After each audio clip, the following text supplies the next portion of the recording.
Делтата на Нестос и езерото Вистонида се считат за едни от най-значимите влажни зони в Европа и са защитени от Рамсарската конвенция. Тези две влажни зони, освен че са природни забележителности, поддържат и значителна популация от диви животни.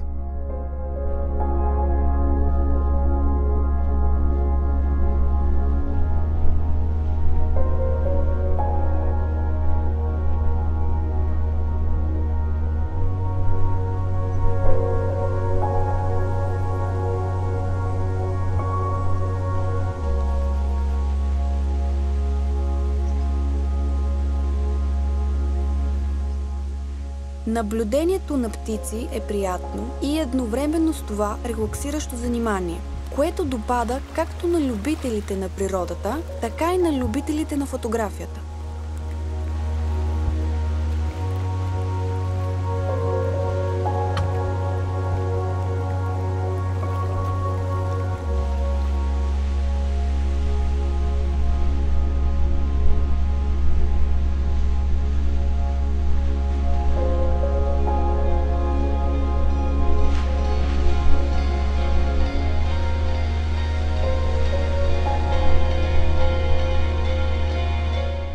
Плажът Фанари Ароги е най-важната лятна дестинация в Тракия. Разположен е на тясната ивица земя, която отделя лагуната Ксеролимни от Тракийско море.